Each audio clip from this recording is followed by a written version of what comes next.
Hello मेरे प्यारे बच्चों, कैसे हैं आप लोग? कैसी चल रही है आप लोग की पढ़ाई? Last class we have learn about letter writing. हम सब ने लेटर लिखना सीखा था ना?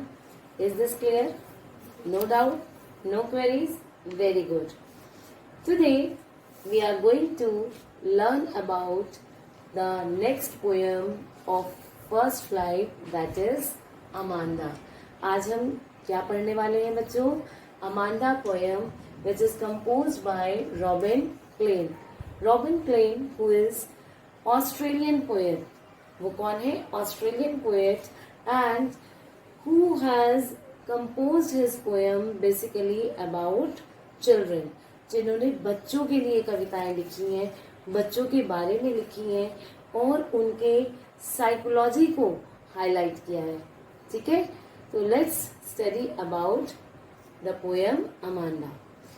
Amanda is the poem which highlights about the struggle faced by the child. Amanda poem में एक बच्चे के स्ट्रगल को शो किया। आपने देखा होगा कि बच्चों की अपनी एक अलग दुनिया होती है। बच्चे पेरेंट्स से बिल्कुल अलग सोचते हैं। जब हम छोटी छोटी चीजों के लिए बच्चों को रोकते हैं, टोकते हैं, उन्हें डांटते हैं, उन्हें समझाते हैं, तो उन्हें बहुत बुरा लगता है।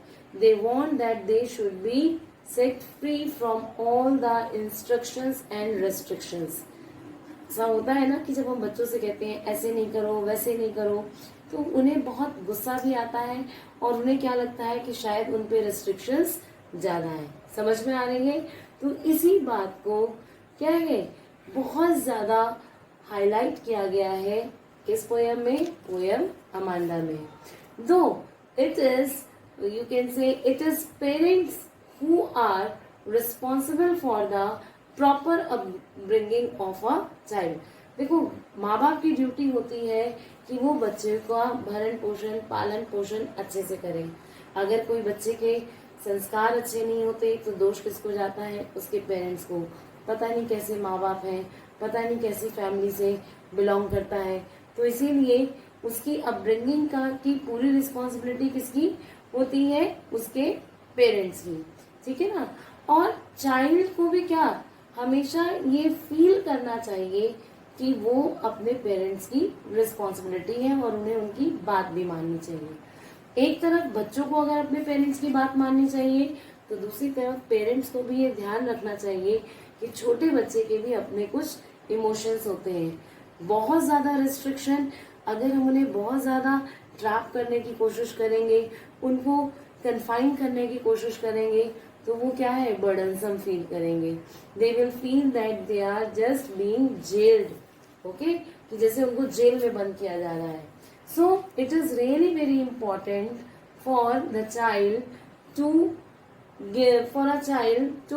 To be just brought up in proper environment and a balanced environment। उनको एक balanced environment में पालना, उनको proper upbringing देना बहुत जरूरी है। बच्चों समझ में आया यहाँ तक? यहाँ पर अमांडा को क्या है? Amanda is being prepared. Amanda, यहाँ पे अमांडा एक बच्ची है जिसको तैयार किया जा रहा है so that she is going to be acceptable for the society.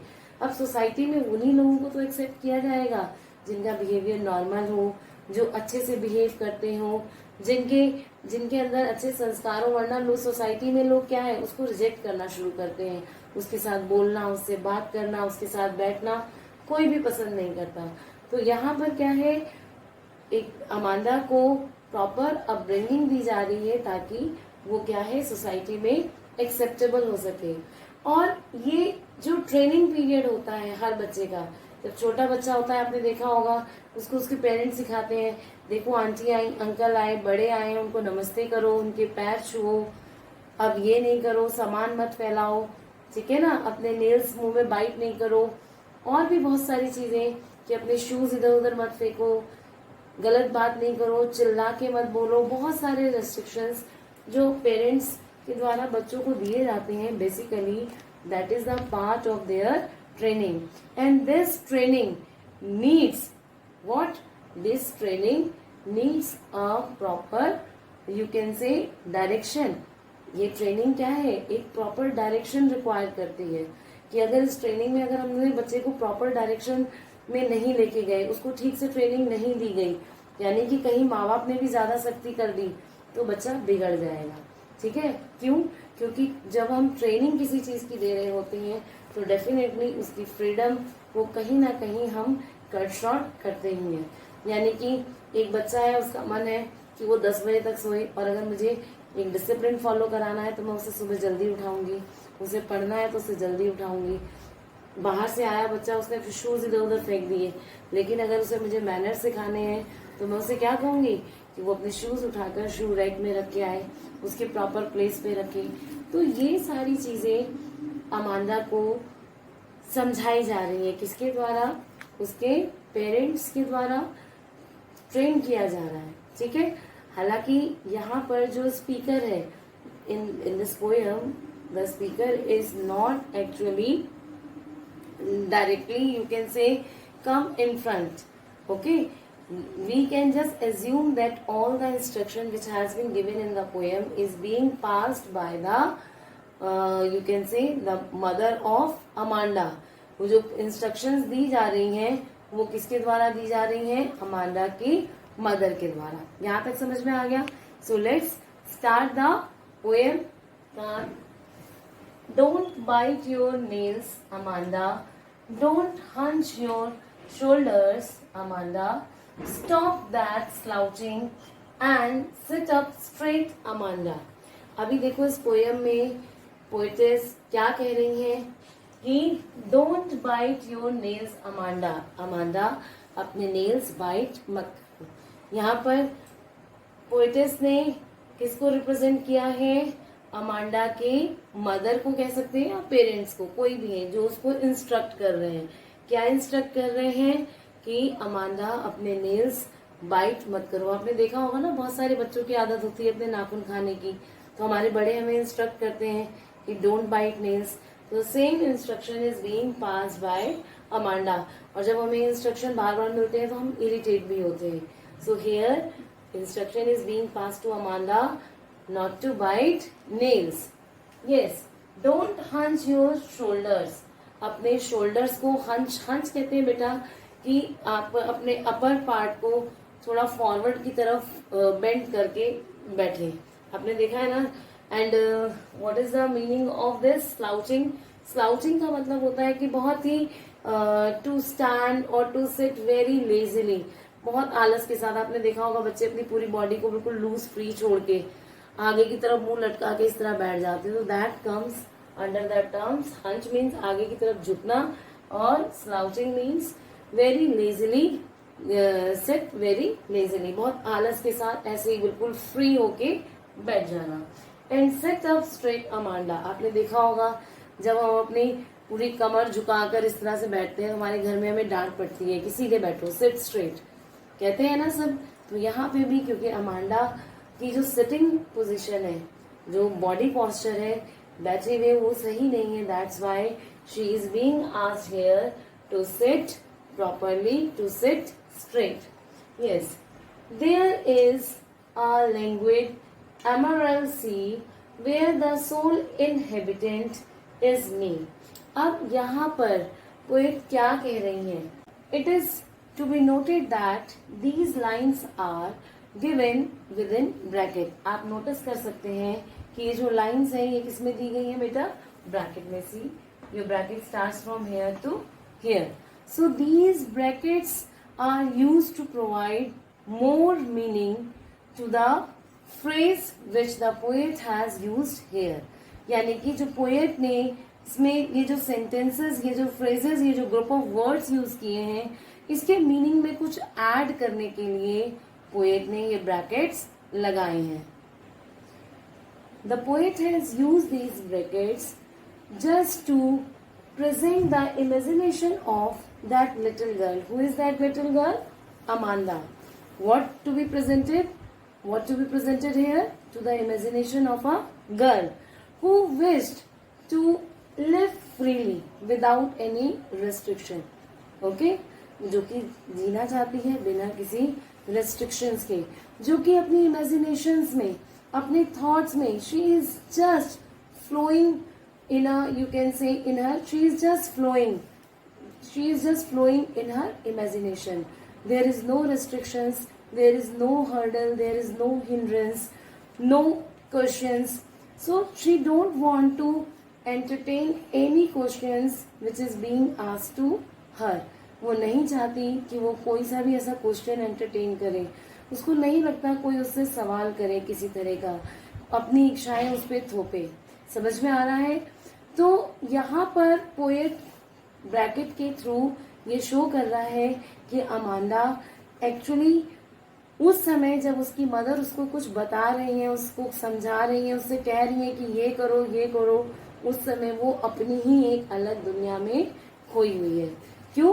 क्योंकि वो अपने पेरेंट्स की कमांड से और अपने पेरेंट्स की जो डे टू डे इंस्ट्रक्शंस उसको मिलते हैं, उन सब चीजों से वो बचना चाहती है. She has just taken this way to just lost in her imagination as she want to escape from the instructions which is given to her by her parents. She feels suffocated. She feels suffocated in the real world and finds that there is no peace, and that's why she imagines that she is going to enter into such world where there is no restriction and that world is full of peace. So let's see what is there. There is languid emerald sea. यहाँ पर वो क्या बता रहा है poet कि यहाँ पर क्या है? What the poet is saying? There is a languid emerald sea. यानी कि यहाँ पर एक एमरल्ड किसे कहते हैं बेटा? एक ग्रीनिश कलर होता है, ठीक है ना, जिसको आप पन्ना कहते हैं. क्या कहते हैं आप? पन्ना. पन्ना एक स्टोन होता है ना, उसका कलर कैसा होता है? Green colour. तो समुद्र भी कैसा है? हरे रंग का, जहाँ पे बिल्कुल कोई फोर्स, कोई हलचल नहीं है, बिल्कुल शांत है, बिल्कुल स्टिल है, स्टेगनेंसी है. और ग्रीन उसे क्यों कहा है? उसके क्योंकि वाटर इतना क्लीन है कि नीचे की मॉसेस वगैरह जो है बिल्कुल ट्रांसपेरेंट वाटर में दिख रही है, और उसकी वजह से उसके रिफ्लेक्शन से उसका कलर कैसा हो रहा है? ग्रीन. समझ में आया? तो emerald sea where the sole inhabitant is me. यहाँ पर सोल इनहेबिटेंट किसे शो कर रहा है? Where the sole inhabitant. Sole किसे कहते हैं? अकेले. इनहेबिटेंट रहने वाली, यानी कि उस समुद्र में, उस बड़े से समुद्र में वहां कोई नहीं रहता. वहां कौन रहता है? सिर्फ मैं. यहाँ मी किसके लिए आया बेटा? For Amanda. यानी कि अमांडा इमेजिन कर रही है, वो अपने पेरेंट्स के बार बार जो उसको इंस्ट्रक्शंस मिलते हैं कि ये करो ये मत करो, जो रेस्ट्रिक्शंस हैं उसके साथ, तो वो उन सब से बचने के लिए वो क्या इमेजिन कर रही है कि वो एक ऐसे बड़े से समुद्र में रहती है जहां पर उसके अलावा, बड़े से समुद्र में रहने वाली है जहां उसके अलावा कोई नहीं रहता. और वो समुद्र में रहने वाली एक क्रिएचर के रूप में अपने आप को इमेजिन करती है. क्या इमेजिन करती है? अ मरमेड. मरमेड बेटा एक तरह का इमेजिनेटरी सी क्रिएचर होता है, जिसका अपर पार्ट जो फेस है वो कैसा होता है? एक वुमेन की तरह, और जो उसका रेस्ट बॉडी है वो कैसा होता है? फिश की तरह से, जिसको आप लोग जल परी भी कहते हैं. जल परी वैसे रियलिटी में कुछ नहीं होती, बट ये हमारा क्या है? एक इमेजिनरी कैरेक्टर है, सी क्रिएचर, ठीक है ना. तो जो सी क्रिएचर है, जो हम इमेजिन करते हैं किस तरह की कोई जल परी होती है, तो वो अपने आप को किस तरह से इमेजिन कर रही है? That she lives in a languid emerald sea where she is living alone. She is imagining herself as a mermaid drifting blissfully, happily, merrily, बहुत खुशी के साथ. And drifting means slowly and you can say steadily she is just moving. slow and steady. समझ में आया कि वो निरंतर धीरे धीरे, slow and steady she is moving in where? Ocean. समझ में आया? It means Amanda is lost in a world of her own, and she is just away from all the principles, rules, regulations and you can say whatever the instructions are being passed by her mother, or you can say parents, or in another words we can say that by the society. क्योंकि society में generally ये होता है, और specially हम girl child से expect करते हैं, क्या एक्सपेक्ट करते हैं कि ये करो वो करो, ऐसा नहीं करना है वैसा करना है, इधर उठो उधर बैठो, इस तरह से चलो उस तरह से मत चलो. तो ये सारे रेस्ट्रिक्शंस किसके लिए होते हैं? एक गर्ल चाइल्ड के लिए, और उस पर वो डिसीजन इम्पोज किए जाते हैं. और अमांडा भी उस चीज़ों से बचने के लिए अपने आप को एक ऐसे वर्ल्ड में इमेजिन करती है जहाँ वो बिल्कुल अकेले रहती है. अपने आप को वो कैसा मानती है? एक मरमेड के रूप में. समझ में आया बेटा? Next, did you finish your homework Amanda? अब देखो फिर से एक क्वेश्चन आ गया. वो तो अपनी दुनिया में कोई भी है, ये लाइन किसमें थी? ब्रैकेट में. अब वो फिर से रियलिटी में क्या आ गया कि did you finish your homework Amanda, did you tidy your room Amanda. अब उसको फिर से एक इंस्ट्रक्शन मिल रहे हैं, क्या कि अमांडा क्या तुमने अपना वो होमवर्क, तो आप स्कूल से आते हो, आपसे भी मम्मा पूछती होंगी कि जब आप लंच वंच अपना फिनिश कर लेते हो उसके बाद मम्मी पूछती है ना कि क्या आपने अपना होमवर्क कर लिया है, क्या आपने अपना रूम साफ कर लिया, यानी कि रूम में जाके ऐसा तो नहीं अपनी सारी बुक्स वगैरह फैला के रख दी है. तो ये क्वेश्चंस क्या है, हमारे पेरेंट्स हमसे पूछ सकते हैं और पूछते भी हैं. क्यों पूछते हैं? ताकि हम एक राइट वे में जा रहे हैं या नहीं जा रहे हैं. ये बात और है कि जब ये बैलेंसिंग प्रॉपर नहीं होती, यानी कि थोड़ी सी स्ट्रिक्टनेस भी बच्चों के साथ होनी चाहिए, बट वो जब ज्यादा हो जाती है तो बच्चे इरिटेट होना शुरू हो जाते हैं. तो यहाँ पर भी देखो, अब जो पहले क्वेश्चन किया गया था, बच्चे से एक के बाद एक क्वेश्चन हो रहे हैं. पहले क्या कहा गया, उसे इंस्ट्रक्शन दी गई, don't bite your nails, okay, don't hunch your shoulders, sit properly, don't slouch. So ये सारे इंस्ट्रक्शंस. और now again the next instruction, what she is getting, did you finish your homework Amanda, did you tidy your room Amanda. तो क्या तुमने अपना room साफ कर लिया? Again and again she is just being asked about whether she has finished her homework or she has just cleaned up her room, and also that whether she has cleaned her shoes or not. See the next line, I thought I told you to clean your shoes Amanda. इसकी mother क्या कह रही है कि मुझे लगता है कि मैंने तुमसे अभी थोड़ी देर पहले कहा था कि अपने शूज भी साफ कर लो, तो क्या तुमने शूज भी साफ कर लिए या नहीं. So that girl is being imposed with so many instructions all together. उसे लग रहा है जैसे सब उस पर थोप दिए गए हैं सारे इंस्ट्रक्शन. ठीक है ना? So these set of instructions marks a shift from the instructions given in stanza 1. यानी कि जो stanza 1 में instructions दिए गए हैं वो इससे बिल्कुल क्या है, उससे थोड़ा सा अलग है. यहाँ से शिफ्ट होके उसकी मदर इन इंस्ट्रक्शंस पर आ गई है. Now Amanda is being coached about the things that is related to her surrounding.